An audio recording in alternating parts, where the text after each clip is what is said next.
One of the biggest problems in China is the technical integration of data, especially when you consider the rise of OTT. Lots another screen to add to the already staggering amount of screens that consumers are looking at. But there is not enough R&D resources going into, for example, technical testing into the OTT industry. So in China's OTT industry is a long chain, content providers, network operators, licensing, and it's a staggering amount of companies that you have to connect with, collaborate with, to do technical testing with in order to make cross-screen measurement a reality.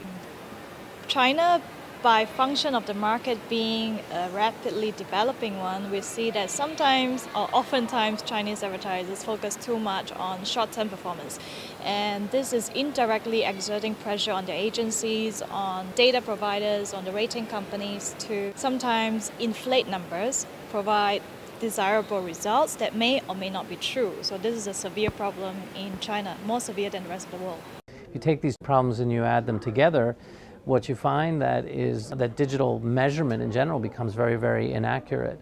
We require a single position player in the market. So we don't want the players as a sportsman and as a judgment at the same time. We require a neutral and credible players in the market as a third party. If there is an accurate system in place, decision-making process becomes a lot more scientific and a lot more transparent and shareable and understandable. There's a lot less subjective opinion and more fact-based decision-making. Then we can start to really make decisions together. The sample size from a panel will be a critical factor to influence the accuracy of the result. In China, the biggest sample actually comes from the Tencent. The future of this product that we're talking about, digital ad ratings today, is using Tencent data. They have a massive and highly accurate data set that enables us to very accurately determine who's watching an ad. The role that Nielsen plays beyond just building and offering the technology is also to help to calibrate the information in the panel. We use quite a bit of research and data science to make sure that the ultimate measurement and the numbers that are reported are very, very representative of the real population. I think there's a recent case we leverage the male and female exchange.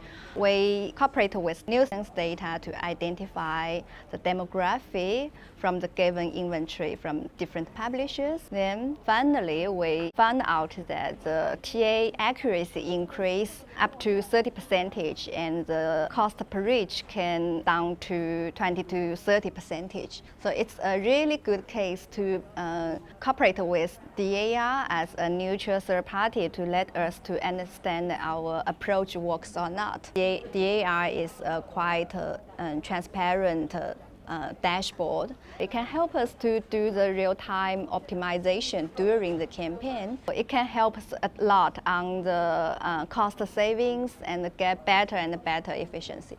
If we can provide truly accurate, truly real-time data, you can start to optimize the way that you're spending as you learn. It's better for the publisher because the publisher can demonstrate the effectiveness of their inventory. It's better for the advertiser because they can get more accuracy and better return on their investment. And it's better for the agency as the go-between to increase their ability to help their clients to achieve the best result. In order to move forward on the issue of transparency in China, there is a solution, but perhaps it's a hard solution. I mean, companies, data providers, in order to have accuracy in your ratings, you need more technical integration. You need to share your data. Of course, keeping in mind that it needs to comply with regulations, internal, compliance standards, but we do need to share data so that we solve the problem of fragmentation. It's a combination of course, always working to increase the functionality and usefulness of the product, but also going out and talking to other providers of data to see if we can bring new data providers in. Sina Weibo will be the first that we do bring in addition to Tencent. These data providers really are going to help us to help advertisers to really measure who they're reaching in terms of people's behavior, not just demographics.